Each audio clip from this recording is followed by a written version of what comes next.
우리 이 시간 말씀을 가지고 잃어버린 자들의 하나님, 첫째 아들을 향한 아버지의 마음이라는 제목으로 하나님의 말씀을 나누도록 하겠습니다. 어, 여러분, 잃어버린 아들의 비유, 탕자의 비유 아시죠? 우리 그걸로 좀 말씀을 시작하고 싶은데, 둘째 아들이 아버지에게 찾아가 이렇게 말을 했어요. 그건 자신이 받아야 할 유산을 달라고 요구하는 것이었습니다. 그런데 이것은 단순한 요구가 아니었습니다. 아버지가 버젓이 살아 있음에도 불구하고 유산을 요구한다는 것은 이 말을 아버지 면전에 대고 말을 하는 것 같은 거예요. 저는 아버지가 죽든 말든 상관이 없습니다. 그러니 아버지가 돌아가시기 전에 제가 받을 유산을 저 기다리고 싶지 않아요. 그러니 지금 당장 주세요. 그렇게 이야기하는 것과 똑같은 거예요. 그런데 아버지는 그 재산을 이제 나누어서 둘째 아들에게 준 것이 아니겠어요? 얼마 지나지 않아서 이제 둘째 아들은 짐을 싸고 이웃 나라로 갑니다. 사실은 가버렸다고 표현하는 게 더 맞겠죠. 거기서 둘째 아들은 제멋대로 허랑방탕하게 그 모든 재산을 탕진을 해요. 돈이 다 떨어졌습니다. 그때 그 나라 전역에 심한 기근이 들었고 둘째 아들은 구차한 형편에 처하게 됩니다. 그는 그 나라에 사는 한 사람에게 이제 일감을 얻어서 들판에 나가서 돼지를 치는 일을 하게 되었습니다. 배가 너무 고팠던 거예요. 그래서 돼지가 먹는 그 쥐업 열매를 먹고 싶은데 자기에게 그 열매조차 주는 사람이 없었던 거죠. 그때 둘째 아들이 정신이 번쩍 드는 거예요. 내 아버지 밑에서 일하는 일꾼들도 그들이 먹고 사는데 아무런 문제가 없는데 나는 여기서 굶어 죽는구나. 내가 아버지에게 돌아가야겠다.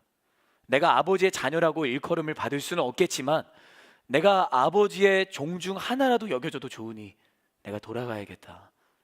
그렇게 생각을 하고 일어나서 아버지의 집으로 가는 겁니다.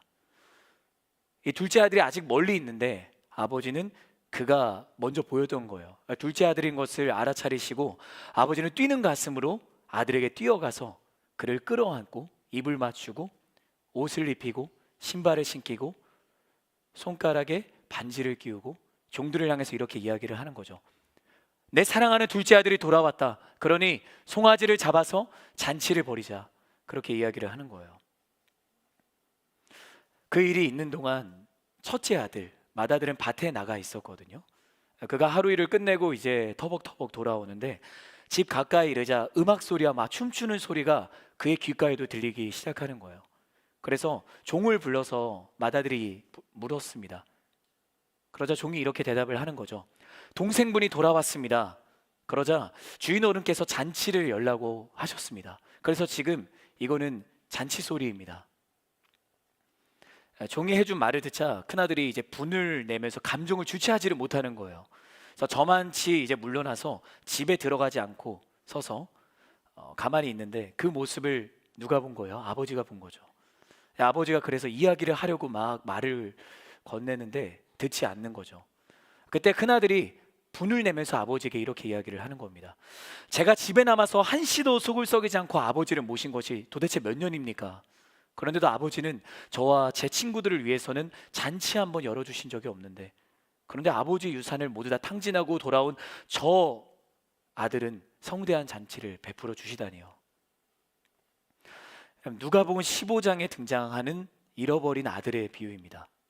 지금은 소천하신 팀켈러 목사님의 그 탕부 하나님이란 저서를 비롯해서 이제는 꽤 많이 이 탕자의 비유가 단지 둘째 아들만을 향한 비유가 아니라 첫째 아들 또한 잃어버린 아들이다 라는 해석으로 우리가 많은 말씀을 들었을 거예요. 아버지의 사랑을 그 누구보다 가장 가까이에서 받고 있었던 것이 첫째 아들이었습니다. 그런데 그는 아버지에게 무엇을 하는 거예요? 화를 내는 거죠. 첫째 아들의 눈에 둘째 아들은 환영받을 수 없는 탕자였기 때문입니다. 그러나 아버지의 눈에는 두 아들 모두가 탕자였던 거예요. 그러나 아버지는 그 둘을 모두 사랑했습니다. 적게는 1년, 길게는 2년이 넘는 시간 동안 선교의 여정을 마치고 이 아탈리아에서 수리아 안디옥으로 돌아온 바울과 바나바. 그 일행은 성도들을 한데 모아놓고 자신들의 선교 여정 때 받은 은혜를 나누고 있습니다. 우리 사도행전 14장 16절부터 28절의 말씀 함께 읽도록 하겠습니다. 시작. 그리고 그들은 아탈리아에서 배를 타고 안디옥으로 돌아갔습니다. 이 안디옥은 그들의 선교 활동을 위해 자신들을 하나님의 은혜에 헌신했던 곳인데 이제 그 일을 성취한 것입니다. 바울과 바나바는 안디옥에 도착해서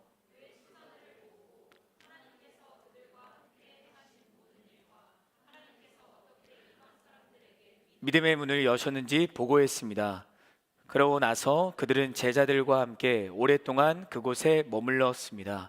아멘. 오늘 우리가 안산 아울리치 후기 영상과 간증의 시간을 가졌던 것처럼 바울과 바나바가 지금 안디옥 교회 성도들과 함께 그런 시간을 갖고 있는 거예요. 그들은 성도들에게 하나님께서 선교의 여정 중에 자신들과 함께 하셨던 그 일들을 전하기 시작합니다. 특별히 이방 사람들에게도 믿음의 문을 여신 것을 상세하게 보고하는 거예요. 보고가 끝난 뒤 그들은 곧장 안디옥을 떠나지 않아요. 제자들과 성도들과 함께 오랫동안 그곳에 머무르면서 지내는 거죠. 이런 바울 일행에게 그 여정 가운데 정말 많은 은혜의 에피소드가 있었습니다. 키프로스 섬의 바보에서 말 한마디로 거짓 선지자였던 이 바예수의 눈을 바울이 멀게 했잖아요. 그로 인해 총독 서기오 바울이 예수님을 믿게 되는 일이 일어났습니다. 또 바보에서 배를 타고 범발리아에 있는 그 버가에 도착했을 때 마가 요한이 중간에 탈선하는 일이 일어났거든요. 하지만 그들은 선교를 멈추지 않았고 버가에서 더 나아가 비시디아 안디옥으로 향했습니다. 그리고 안식일이 돼서 회당에 들어갔는데 바울을 일으켜서 이제 설교할 수 있는 기회를 주는 거죠. 그때 유대 사람과 이방 사람들이 모이는 자리에서 하나님의 말씀을 전했습니다. 하나님은 모든 사람을 차별하지 않으십니다. 하나님은 이방 사람을 사랑하십니다. 그렇게 이야기를 하는 거죠. 그뿐만이 아니었습니다. 루스드라라는 지역에서는 태어나면서부터 걸어본 적이 없었던 그 앉아 있었던 자를 일으켜 세우는 기적을 하나님이 바울을 통해서 행하셨습니다. 거침없이 복음을 전하는 그 현장, 그곳에서 온 열정을 태우고 안디옥으로 돌아온 이 바울과 바나바였기 때문에 제자들과 성도들과 함께 회복과 쉼의 그 시간을 가졌던 거예요. 안디옥 교회와 성도들은 이 바울과 바나바에게는 쉴 수 있는 그늘이었고 피난처였던 겁니다. 저는 우리 CH 플러스 공동체가 이러한 안디옥 교회와 같은 쉼과 그늘의 공동체가 되기를 주님의 이름으로 축복합니다. 아우르치뿐만 아니라 각자의 일상에서 복음을 위해 순종하며 치열하게 우리 살아가고 있잖아요. 그때마다 내가 힘들고 힘에 부칠 때 가장 먼저 생각이 나는 공동체가 우리 공동체가 되기를 바랍니다. 그래서 우리 공동체를 생각할 때, 또 예배를 떠올릴 때, 순모임 가운데 나눴던 그 교제와 나의 사랑하는 순원들을 떠올릴 때 위로와 용기를 얻는 그런 은혜가 여러분에게 있기를 주님의 이름으로 축복합니다. 그래서 우리 함께 선포하면 좋겠습니다. CH 플러스는 힐러 공동체입니다. 네, 서로를 바라보며 한 번 더 축복할까요? 당신을 바라보니 힐링이 됩니다. 이렇게 축복합시다. 네, 아멘. 그렇게 바울과 바나바 그리고 제자들과 성도들이 하나님이 보여주신 그 은혜를 함께 공유하면서 그 은혜를 만끽하는 가운데 안디옥 교회에 느닷없이 문제가 불어닥친 거예요. 우리 오늘 본문 1절의 말씀 함께 읽도록 하겠습니다. 시작. 유다에서 몇몇 사람들이 안디옥으로 내려와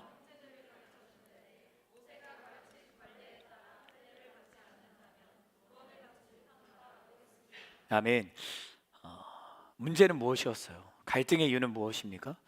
유대에서 안디옥으로 내려온 몇몇 사람들이 안디옥 교회 형제들에게 모세가 가르친 관례대로, 쉽게 말하면 모세의 방식대로 할례를 받지 않으면 구원을 받지 못합니다라고 이야기를 하는 거예요. 여러분, 안디옥 교회가 어떤 교회입니까? 스데반의 순교로 시작된 박해를 통해서 예루살렘에만 머물러 있었던 교회와 그리스도인들이 뿔뿔이 흩어지게 되잖아요. 그러다가 그렇게 흩어진 이들이 새롭게 정착한 곳에서 복음을 전합니다. 근데 여기서의 문제는 그들이 핍박을 받고 두려우니까 유대인들에게만 복음을 전하고 있었던 거예요. 그때 키프로스와 구레네 출신의 이름을 알지 못하는 몇몇 사람들이 안디옥 교회에서 이방 사람들에게도 복음을 전했던 거죠. 그렇게 이방 사람들과 유대인들의 그 혼합 공동체가 바로 안디옥 교회였던 거예요. 그렇게 안디옥 교회는 교회 2000년의 그 역사 동안 이방 사람들에 의해서, 이방 사람들을 위해서 세워진 최초의 이방인 교회였던 것입니다. 그것이 하나님이 안디옥 교회를 사용하신 이유였어요. 또한 바울과 바나바를 열방에 복음을 전하는 선교사로 파송한 이유도 바로 안디옥 교회가 이방인 교회 공동체였기 때문입니다. 이것은 우리에게 무엇을 말해주는가?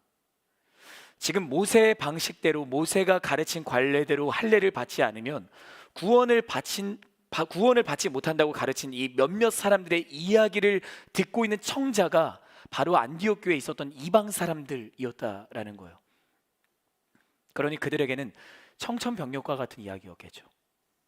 나 이방 사람인데 모세가 가르친 관례와 방식대로 유대인들과 같이 할례를 받지 않으면 당신들은 구원을 받지 못한 겁니다 라고 유대 출신의 그리스도인들이 찬물을 끼얹고 있는 거예요. 내가 알고 있는 복음은 하나님이 차별하지 않고 모두를 사랑하신다는 건데, 누구든지 십자가에 죽으시고 부활하신 예수님을 믿으면 하나님의 자녀로 구원을 받는다는 것으로 내가 복음을 믿었는데, 나도 그 사랑의 용기를 내어 이곳에 왔는데 할례를 받지 않으면 구원을 받지 못한다고? 그런 이야기를 들은 거예요. 이건 이방 그리스도인들에게는 결코 가볍게 들리지 않았습니다. 왜 그런가? 지방에서 신앙생활을 하고 있었던 공동체였잖아요. 그런데 그 교회들의 중심지자 본부 공동체였던 예루살렘 교회에서 왔던 유대 출신의 그리스도인들이 그런 말을 하니까 가볍게 들릴 수가 없는 거죠. 이방인이 너희들은 할례를 받지 않으면 구원을 받지 못해. 너희는 결코 구원받은 그리스도인이라고 말할 수가 없어라고 이야기를 하는 거예요. 그러니 평안하던 안디옥 교회에 갈등의 소용돌이가 일어날 수밖에 없는 것이죠. 할례 받지 않았다는 이유로 이방 사람들이 정말 구원을 받을 수 없다면, 그동안 바울과 바나바가 여러 지역을 다니면서 이방 사람들에게 복음을 전한 것은 무엇일까요? 다 허사로 돌아가는 거예요. 사랑하는 여러분, 여러분에게 복음은 무엇인가요? 아니, 나에게 복음은 무엇인가? 복음의 어떤 내용을 듣고 내가 기뻐한 것인가? 무엇이 죄로 뒤틀리고 굳어있던 내 마음을 녹게 한 것인가? 여러분, 복음은 하나님께서 우리를 죄에서부터 구원하신다는 그분의 사랑입니다. 우리가 구원을 쟁취한 것이 아닙니다. 하나님이 우리를 구원하시기로 결단하시고 선언해 주시지 않으셨다면 우리는 구원받을 수 없는 것입니다. 아무리 애쓰고 노력하더라도, 지위가 높든 힘과 권력이 있든 외모가 출중하든 배경이 좋든 그 모든 것은 구원의 조건이 될 수가 없습니다. 오히려 그것은 구원의 걸림돌이 될 뿐입니다. 그래서 성경은 우리에게 이렇게 분명히 말씀합니다. 우리 에베소서 2장 8절부터 9절의 말씀을 함께 읽겠습니다. 시작. 여러분은 은혜로 인하여 믿음으로 구원받았습니다. 이것은 여러분에게서 나온 것이 아니요 하나님의 선물입니다. 행위에서 난 것이 아니니 아무도 자랑하지 못하게 하려는 것입니다. 아멘. 여러분, 우리는 믿음으로 구원받은 것입니다. 그러나 그 믿음 역시 바울이 선포한 것처럼 하나님의 은혜 때문에 가능했던 겁니다. 내가 믿었기 때문에 구원을 받은 것이 아니라 죄의 밧줄에 붙잡혀 믿을 수 없었던 나를 믿게 하신 하나님의 은혜 때문에 내가 구원을 받은 거예요. 그러니까 믿은 것도 하나님의 은혜인 겁니다. 그래요, 구원은 하나님의 선물이에요. 여러분, 선물은 받기 전에 주는 사람이 있어야 됩니다. 선물을 주는 이유가 무엇일까요? 너무 단순해요. 주고 싶어서. 선물을 주는데 어떤 조건을 붙이지 않는 거죠. 말 그대로 선물인 거예요. 의도와 목적을 갖고 선물을 주는 거라면 그건 더 이상 선물일 수가 없는 거죠. 그건 거래입니다. 하나님은 우리와 거래한 것이 아닙니다. 우리에게 구원은 하나님이 거저 주신 선물입니다. 그러니 우리는 받기만 하면 되는 거예요. 선물을 받으면 그 선물을 풀어보고 기뻐하는 겁니다. 선물을 준 이의 마음에 감동하고 감사하는 거죠. 그것이 선물을 받는 사람의 올바른 반응이지, 아니 이 사람이 왜 나에게 선물을 준 거지? 뭔가 의도가 있지 않은가? 내가 그것을 파헤쳐 봐야겠다. 이렇게 선물 받는 사람 있나요? 저밖에 없을 것 같아요. 저는 그렇다 제가 그렇다는 건 아닙니다. 여러분이 그런 사람이 아니라는 걸 제가 변증하기 위해서. 그렇게 받아들인 사람은 없잖아요. 그러니까 이렇게 생각한다면 그건 너무나도 어리석고 미련한 반응인 거예요. 우리는 하나님의 은혜로 또 선물로 주신 구원을 기뻐하는가? 감사하고 있는가? 아니면 그 구원의 기쁨을 잃어버리고 그 감사함이 식어가고 있지는 않는가? 예배하는 것이 왜 은혜입니까? 자격이 없는 나를 사랑하신 하나님을 만나는 자리이기 때문에 예배가 기쁜 거죠. 아무 이유와 아무 조건이 없이 나를 끊어 안아 주시고, 마치 아버지에게 둘째 아들이 옷을 입혀 주신 것처럼 구원의 옷을 입혀 주시고, 그리고 자녀의 반지를 끼워 주시고 평안의 신발을 신겨 주신 아버지 하나님, 변함없이 나를 영원히 사랑하시는 그 아버지와 사랑의 대화를 나누는 자리가 예배의 자리잖아요. 어떻게 기쁘지 않을 수 있겠어요? 어떻게 감사의 고백을 드리지 않을 수 있겠어요? 할례를 받지 않으면 구원을 받지 못한다? 그럼 이 유대인들이 주장하는 할례, 우리는 그 의미가 무엇인지를 먼저 생각해 볼 필요가 있습니다. 하나님이 구원을 위한 조건부로 할례를 명령하신 걸까요? 그렇지 않습니다. 이 할례라는 것은 구약 시대의 이스라엘 백성에게 나는 너희의 하나님이다, 그리고 너희는 나의 백성이다 라고 선언하신 하나님의 사랑의 표시예요. 또한 내가 거룩하니 너희도 거룩하라 라는 그분의 거룩을 원하셨던 표시였습니다. 자, 하나님의 백성이기 때문에 하나님이 주신 약속이라는 거예요. 너희가 할례를 받아야지만 나의 자녀가 될 수 있다, 너희가 할례로 구별되어야지만 구원받을 수 있다가 아니라 너희가 나의 자녀이기 때문에, 너희가 내 백성이기 때문에 내가 이 약속을 주는 거야. 그 약속의 의미가 구약시대에 제정하셨던 할례였습니다. 자, 그렇다면 이 할례는 하나님의 약속이고 하나님의 자녀와 백성에게 주신 그분의 사랑인 거죠. 그것을 경험했던 것이 이스라엘 백성들이었어요. 여러분, 이스라엘 백성들이 어떤 사람들이었습니까? 이집트의 그 400년이 넘는 시간 동안 노예 생활을 하고 있다가 하나님 우리를 구원하여 주옵소서라고 기도하였을 때 하나님은 그 기도 소리를 들으시고 모세를 리더십으로 세워서 이집트로부터 그들을 구출해 내셨어요. 홍해를 가르시고 그 바다를 벽 삼아서 그 바다를 걸어가게 하셨어요. 그리고 이집트의 바로와 군사들을 바다로 집어삼키게 하셨고, 광야의 그 40년 동안 낮에는 구름 기둥, 밤에는 불 기둥, 그리고 만나와 메추라기로 그들을 먹이셨어요. 목마를 때마다 반석을 쳐서 샘을 내시고 그들을 물을 마시게 하셨어요. 그렇게 하나님의 은혜를 경험하고 너희가 나의 백성이니 내가 너에게 약속으로 할례를 준다라고 말씀하신 그 하나님인데도 불구하고 그들이 했던 것은 무엇입니까? 모세가 부재하였을 때 40일 동안 모세가 내려오지 않자 그들의 두려움과 염려에 빠지면서 우리를 인도할 눈으로 보이는 하나님을 우리가 당장 만들어야겠다 하면서 이집트에서 가지고 왔던 금가락지를 다 녹여서 금송아지를 만들었던 거죠. 그리고 눈에 보이는 금송아지를 놓고 축제를 벌이면서 예배를 했던 거예요. 이 금송아지가 우리를 이집트에서부터 구출한 하나님이다 하면서 그 금송아지 주위를 돌며 예배를 했던 거예요. 얼마나 어리석고 얼마나 미련합니까? 이런 금쪽이가 없는 거죠. 그러니까 문제가 정말 심각한 금쪽이가 나올 때 전편과 후편으로 나누어서 하더라고요. 근데 이스라엘 백성이 만약에 금쪽이로 나왔다, 프로그램이 종영될 때까지 상담을 마칠 수 없을 것 같습니다. 그러니까 금쪽이 오브 금쪽인 거죠. 그렇습니다. 이스라엘 백성은 이렇게 그들의 역사를 보면 하나님의 자녀가 될 자격이 없는 사람들이었어요. 그런데도 하나님은 그들을 여전히 자기 백성이라고 말씀을 하셨던 거예요. 그러면서 그 약속으로 할례가 시작되었던 거예요. 그런데 그 이스라엘의 자기 조상들로부터 하나님의 사랑을 경험하였던 유대 사람들인데도 불구하고 그들이 뭘 이야기하고 있는 거예요? 할례를 받지 않으면 구원받을 수 없다 라고 이야기를 하고 있는 거죠. 자기 교만과 자기 착각에 빠져 있는 거예요. 그릇된 율법주의에 빠져 있었던 거예요. 마약과도 같았던 교만의 죄에 사로잡혀 있던 인생들이었던 겁니다.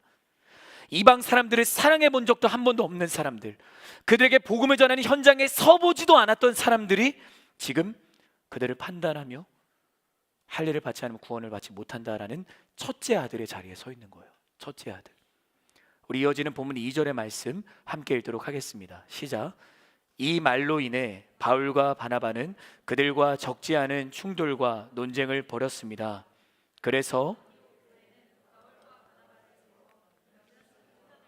예루살렘으로 보냈습니다. 사도들과 장로들은 이 문제를 어떻게 생각하는지 알아보려는 것이었습니다. 아멘. 할례가 구원의 조건이라고 단정했던 유대 사람들과 바울 일행 사이에 충돌이 일어납니다. 이건 그 유대인들의 말에 안디옥 교회 성도들이 동요하기 시작했다는 거예요. 그들이 동요하지 않았다면 아마도 바울과 바나바는 그렇게까지 하지는 않았을 거예요. 근데 오늘 본문을 보면 적지 않은 충돌과 다툼이 있었다는 것으로 미루어 볼 때 유대 사람들로 인해서 지금 안디옥 교회 이방 성도들의 마음이 동요하고 있구나. 정말 우리가 할례를 받지 않으면 구원을 받지 못하는 거야 라고 그들 가운데 문제가 일어났구나라는 것을 우리가 알 수 있는 것이죠. 자신들이 선교 여행을 하며 수많은 수없이 경험한 복음의 역사가 모두 동일하게 모두를 차별하지 않는 사랑하시는 하나님, 그 하나님을 드러내야겠다는 마음이 생겼기 때문에 이제 그들은 변론하기 시작하는 거예요. 그래서 이제 교회는 이 사안이 결코 가볍지 않다라는 그 심각성을 깨닫고 이제 예루살렘 교회로 바울과 바나바와 안디옥 교회 리더십들 일부를 세워서 예루살렘 교회로 가서 이 갈등과 문제를 어떻게 해결해야 하는지 가서 지혜를 구해라 하면서 예루살렘으로 보내는 거예요. 자, 그 다음에 어떤 일들이 일어나는지 봅시다. 우리 오늘 본문 3절의 말씀, 우리 3절의 말씀을 함께 읽도록 하겠습니다. 시작. 교회의 전송을 받고 여행을 떠난 그들은 가는 길에 페니키아와 사마리아 지방을 거치면서 이방 사람들이 어떻게 개종하게 되는지를 전했습니다. 이 소식은 모든 형제들을 무척 기쁘게 했습니다. 아멘. 바울이랑은 안디옥을 출발하여 예루살렘에 도착하기까지 무엇을 하고 있어요? 복음을 전하고 있는 거예요. 기회가 닿는 대로 만나는 이들에게 하나님이 이방 사람들을 어떻게 구원하신지를 전하고 있습니다. 어떻게 보면 자신들 앞에 지금 문제가 있잖아요. 갈등이 있잖아요. 그럼 마음이 분주할 수밖에 없어요. 긴장에 잔뜩 그들의 마음이 움츠러들 수밖에 없어요. 두려움과 염려에 사로잡혀 있을 텐데 그들은 그 문제와 상관없이 계속 복음을 전하고 있는 거예요. 복음을 전하는 하나님의 말씀에 순종을 멈추지 않고 있는 것입니다. 사랑하는 여러분, 그리스도인은 누구입니까? 문제 앞에서도 순종을 멈추지 않는 사람이 그리스도인입니다. 따라해 주시겠어요? 문제 앞에서도 순종을 멈추지 않는 사람이 그리스도인입니다. 아멘. 아무리 문제가 크더라도, 아무리 문제가 깊더라도 그것이 순종을 하지 못할 이유는 못 됩니다. 문제를 바라본다면 순종할 수 없는 이유들이 보이게 되는 거예요. 두려움이 찾아오는 거죠. 하지만 복음을 바라본다면, 하나님을 바라본다면 순종할 이유들이 내 마음 가운데 충만하게 되는 거죠. 그럼 두려움이 아니라 내 마음의 평안과 기쁨과 감사가 찾아오는 겁니다. 여러분, 믿음이란 문제 속에서 진가를 발휘하는 겁니다. 믿음은 관계입니다. 관계. 하나님을 믿는 만큼 그 관계의 깊이가 달라지는 거고요. 하나님을 믿는 만큼 그 관계의 농도가 짙어지는 거예요. 문제 앞에 나의 믿음의 성이 무너지고 흔들리고 있다면 지금 나의 믿음의 성이 어디 위에 서 있는가를 점검해야 되는 겁니다. 하나님의 말씀이라는 흔들리지 않은 반석 위에 세워진 믿음은, 그 성은 결코 무너지지 않습니다. 말씀이 아닌 다른 모든 것은 모래예요. 그 위에 세워진 성은 문제 앞에 반드시 무너지게 되는 것입니다. 저는 여러분이 모래 위에 세우는 그 믿음의 성, 그런 부실 공사를 하지 않기를 예수님의 이름으로 축복합니다. 지금 이 바울 일행이 계속 복음을 전할 수 있었던 것은 자신들과 안디옥 교회에 불어닥친 문제를 하나님께 맡겼기 때문입니다. 여러분 보세요. 제가 이거 떨어뜨리지는 않을 건데 아무리 작은 문제도 이걸 문제라고 칩시다. 자, 그랬을 때 이 문제를 제가 그래도 힘이 없지는 않아요. 그래서 이거를 들 수 있거든요. 이거 한 10분 정도는 들 수 있을 것 같아요. 근데 시간이 지나면서 이 문제를 제가 계속 쥐고 있으면 어떻게 될까요? 점점 더 팔이 떨어지겠죠. 그러다가 하루가 지나고 이틀이 지나고 일주일이 지나면 저는 이것을 더 이상 들 수 없을 거예요. 그러면 이거를 내려놓고 이것은 깨지고 말겠죠. 이런 문제는 이런 겁니다. 아무리 작고 아무리 사소한 문제라도 내가 쥐고 있고 내가 해결할 수 있는 문제라고 여긴다 할지라도 이 문제를 하나님께 맡기지 않으면 그 문제가 무거운 세상의 짐이 되어 나를 짓누르는 거예요. 여러분, 문제 해결은 오직 하나님께 있습니다. 문제를 하나님께 맡겨드릴 때 내 마음에 평안이 찾아오는 거예요. 왜 내 마음에 평안이 없는가? 하나님께 문제를 맡겨드리지 않기 때문입니다. 작은 문제는 내가 해결하고 큰 문제는 하나님께 맡기고 사소한 문제는 다른 무언가 다른 누군가에게 기대고 내가 해결할 수 없고 다른 누군가와 무언가에 기댈 수 없을 때 그제서야 하나님을 찾는다면 그때 나는 내 마음에 참된 평안을 누릴 수가 없게 되는 거죠. 여러분, 하나님께 맡겨드리면 불안하세요? 불안하신가요? 사랑하는 여러분, 하나님을 믿지 못하면 누구를 믿을래요? 하나님만이 우리 가운데 평안을 주시는 분인 줄 믿기를 주님의 이름으로 축복합니다. 문제를 하나님께 맡겨드리는 은혜가 저와 여러분에게 있기를 예수님의 이름으로 축복합니다. 우리 이어지는 4절과 5절의 말씀 두 구절 함께 읽도록 하겠습니다. 시작. 그들은 예루살렘에 도착해 교회와 사도들과 장로들에게 환영을 받았습니다.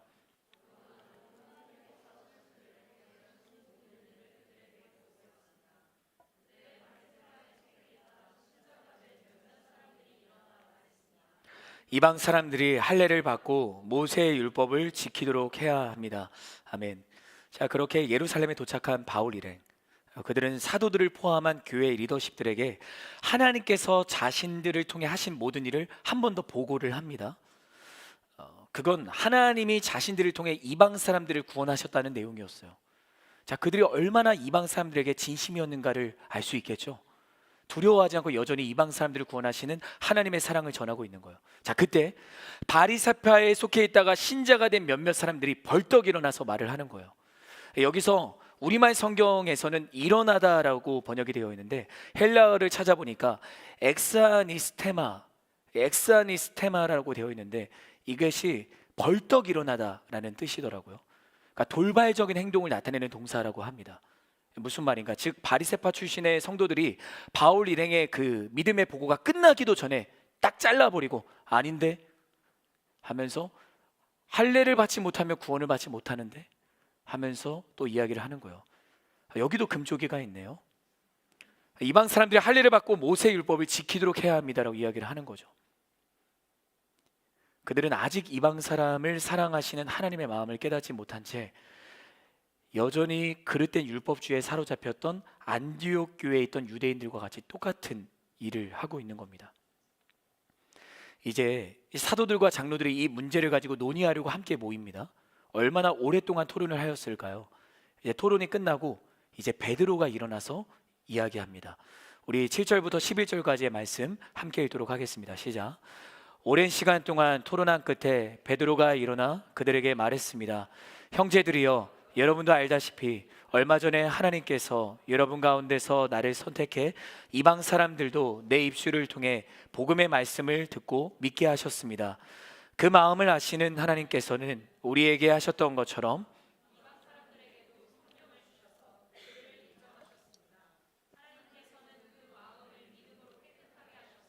우리와 그들 사이에 차별을 두지 않으신 것입니다. 그런데 여러분은 어째서 우리 조상이나 우리가 질 수 없었던 무거운 짐을 이방 신자들에게 지워서 하나님을 시험하려고 하십니까? 우리는 그들과 마찬가지로 주 예수의 은혜로 구원받는다고 믿습니다. 아멘. 베드로가 무슨 말을 하고 있나요? 그는 자신이 만난 하나님에 대해서 말을 하고 있습니다. 그가 만난 하나님은 이방 사람들도 복음을 듣고 믿게 하시는 하나님이었습니다. 그는 하나님의 말씀을 따라서 가이사라의 이방 사람이었던 백부장 고넬료의 집을 찾아갔어요. 처음부터 베드로가 순종했던 것은 아닙니다. 그는 이방인을 만나는 것을 꺼려했습니다. 유대인으로 서 있는 자기 시선에는 이방 사람들은 복음을 들을 수 없다고 생각했기 때문입니다. 이러한 베드로의 모습은 어쩌면 오늘 본문의 유대 사람들과 전혀 다르지 않다라는 것을 우리가 알 수 있는 것이죠. 복음을 들을 수 있는 사람과 복음을 들을 수 없는 사람을 누가 정할 수 있습니까? 사람이 그것을 정할 수 있다면, 그것이 복음이라고 말한다면 더 이상 그건 하나님이 말씀하신 복음은 아닌 것입니다. 기억합시다. 복음에 사랑이 없다면 더 이상 그건 복음이 아닙니다. 복음에 하나님의 은혜가 아니라 인간의 판단과 인간의 정죄가 앞선다면 그건 마치 이스라엘 백성들이 눈에 보이는 금송아지를 만든 것과 똑같은 거예요. 여러분, 과거 베드로는 사랑의 자리가 아니라 율법의 자리에 서 있었던 거예요. 작은 아들이 돌아오기를 하염없이 기다리며 그가 돌아오자 사랑으로 끌어안았던 아버지의 자리가 아니라 베드로는 불평과 분노에 사로잡혔던 첫째 아들의 자리에 서 있었던 겁니다. 그런데 그걸 하나님이 모르실 리가 없잖아요. 그래서 하나님은 베드로에게 환상을 보여주세요. 보자기 안에 있었던 부정한 짐승들을 보여주십니다. 율법의 기준에서 그건 먹으면 안 되는 거예요. 먹으면 부정해지는 거예요. 그래서 베드로는 하나님, 그 짐승들을 먹으면 부정해집니다. 그러니 제가 먹을 수가 없습니다. 그때 하나님이 일어나 잡아먹으라라고 말씀을 하시는 거예요. 그래서 베드로가 깨끗하지 않은데 어떻게 먹을 수 있습니까? 손사래를 쳐요. 그때 하나님이 이렇게 말씀하시며 그를 단번에 잠잠하게 하세요. 내가 깨끗하다 했기에 그것은 더 이상 부정한 것이 아니다. 그때 베드로는 하나님의 말씀을 그제서야 깨닫고 진짜 복음이 무엇인가를 알게 됩니다. 자신이 보자기 안에 있었던 그 부정한 짐승과 같은 죄인이었잖아요. 인생의 주인이 자기였던 삶, 물고기를 잡는 어부로 살아가며 세상의 신성과 반응 앞에 움츠려든 인생을 살았던 그 상처와 실패로 얼룩진 인생을 살아가던 자기, 그 죄인이었던 부정한 짐승과 같았던 나에게 찾아오셔서 나에게 사랑을 전하시고 나를 제자 삼아주시고 나와 함께 하셨던 그 주님, 그 주님의 사랑을 경험했던 사람이 난데 보자기 안에 있었던 부정한 짐승을 보면서 내가 더럽다라고 이야기를 하는 거예요. 예수님께서 이미 그 율법의 벽을 허물어뜨려 주셨는데 그 벽을 넘어서셨는데 자기는 그 벽의 조각들을 다시 세워서 벽을 만들고 그 벽을 삼아 하나님, 저 부정한 짐승 이방 사람들은 구원받을 수 없습니다 라고 이야기를 하는 거죠. 하나님의 사랑을 왜 하나님이 먼저 베드로에게 경험하게 하셨을까요? 왜 선물로 거저주신 하나님의 은혜가 먼저 베드로에게 있었을까요? 그 사랑을 이방 사람들에게도 전하라고 하나님이 그렇게 보여주신 거였습니다. 그런데 정작 자신은 하나님의 사랑을, 하나님의 은혜를, 그 복음의 능력을 경험하지 못한 자처럼 서 있는 거예요. 얼마나 어리석고 미련한 모습인가요? 그래서 베드로는 그 말씀 앞에 회개하며 고넬료의 요청에 의해 가정으로 찾아가요. 그리고 자신을 기다리고 있던 친척들과 친구들에게 세례를 베풀고 성령이 임하시는 일들을 보게 됩니다. 그때 깨달은 거예요. 아, 이방 사람들도 하나님이 사랑하시는구나. 베드로가 진짜 복음이 무엇인지를 비로소 알게 된 겁니다. 그래서 그가 이제 첫째 아들의 자리가 아니라 아버지의 자리에 서 있게 된 거예요. 그래서 그렇게 이야기하는 거죠. 당신들도 지울 수 없는 그 무거운 짐을 왜 이방 신자들에게는 지우려고 하십니까? 왜 하나님을 시험하게 하려고 하십니까? 라고 이야기를 하는 겁니다. 진짜 복음이 무엇인지 선포하는 은혜의 향연은 계속 이어집니다. 베드로에 이어서 그 교회의 헤더십이었던 야고보가 그 바통을 이어받습니다. 그 말씀이 19절부터 21절까지 있는데요, 함께 읽겠습니다. 시작. 그러므로 내 판단으로는 우리가 하나님께 돌아오는 이방 사람들을 괴롭게 해서는 안 된다고 생각합니다.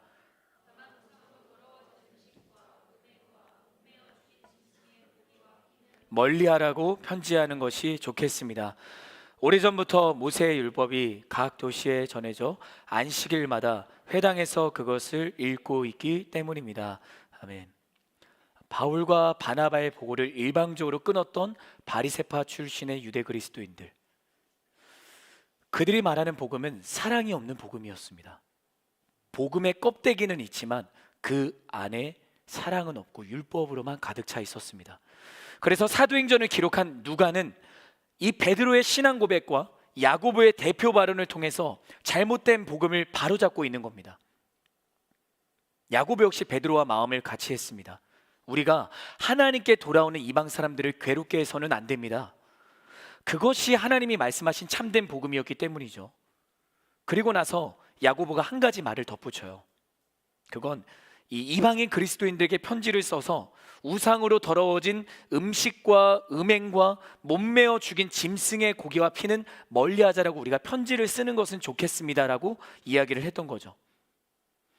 야고보가 왜 이렇게 말을 했을까요? 여전히 율법이 익숙한 그리스도인들을 위해서예요. 그 율법으로 인해서 아, 율법이 복음이구나, 행위로 지키는 것이 하나님을 사랑하는 방법이라고 알고 있었던 믿음이 연약한 그리스도인들에게는 은혜로만 구원받는, 예수로만 구원받는 그 은혜가 참된 복음일지라도 믿음이 연약하여 율법에 사로잡혀 있는 그리스도인들이 그곳으로 시험에 든다면 우리가 그들을 위해서 이방 사람들, 이방 그리스도인들에게 편지를 해서 이 믿음이 연약한 율법에 사로잡힌 그리스도인들을 도와주는 것이 맞겠습니다 라고 이야기를 했던 거죠. 결론입니다. 이런 복음은 무엇인가요? 복음, 모두를 차별하지 않고 구원하시는 하나님의 사랑이 복음이죠. 복음은 무엇입니까? 자격 없는 우리를 깨끗하다 선언하시며 율법이 아닌 오직 예수를 믿음으로 구원하신 그분의 은혜입니다. 또 복음은 둘째 아들이 다시 돌아오기를 기다리며 그가 돌아오자 사랑으로 끌어안은 아버지, 그 아버지처럼 여전히 잃어버린 자들을 찾고 계시는 하나님, 그 하나님의 시선이 복음입니다. 그리고 마지막, 이미 아버지와 함께하고 있는데도 그 기쁨과 감사를 잃어버린 채 분노와 불평에 사로잡혀 사랑을 잃어버린 첫째 아들, 그가 율법의 자리를 떠나 사랑의 자리로 돌아오기를 기다리고 있었던 그 아버지, 그 아버지와 같은 마음을 품고 있는 것, 그것이 복음을 경험한 사람들이에요. 여러분, 교회는 사랑이 없으면 더 이상 교회가 아닙니다.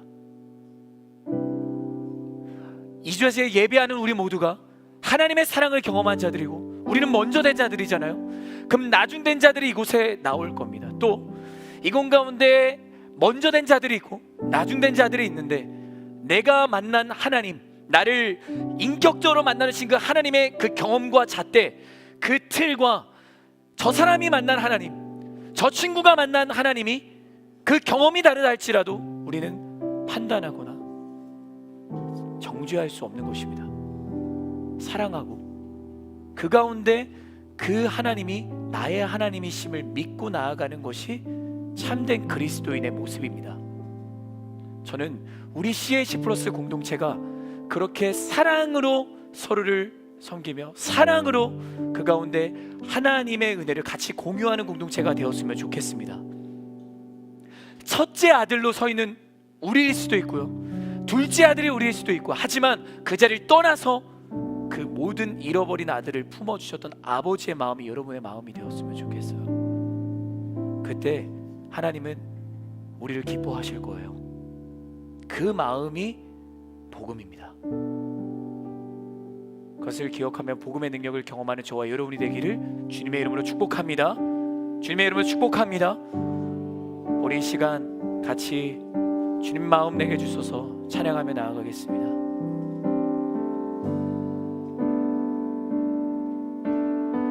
보소서 주님, 보소서 주님, 나의 마음은 선한 것 하나 없습니다. 그러나 내 모든 것 주께 드립니다. 사랑으로 안으시고 날 새롭게 하소서. 보소서 주님, 보소서 주님, 나의 마음을 선한 것 하나 없습니다. 선한 것 하나 없습니다. 그러나 내 모든 것 주께 드립니다.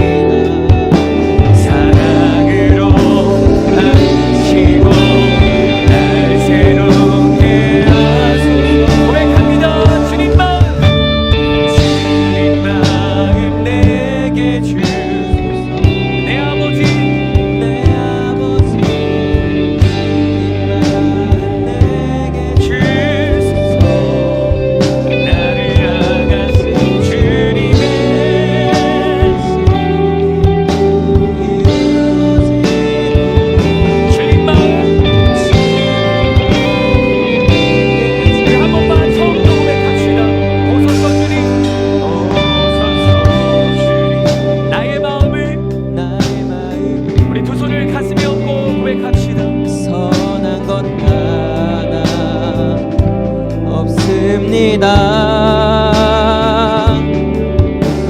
그러나 내 모든 것 주께 드립니다. 사랑으로 안으시고 날 새롭게 하소서. 주님 마음 내게 주소서. 내 아버지 주님 마음 내게 주소서. 나를 향하신 주님의 뜻이 이루어지도록 주님 마음 내게 주소서. 주님 마음 내게 주소서. 내 아버지 주님 마음 내게 주소서.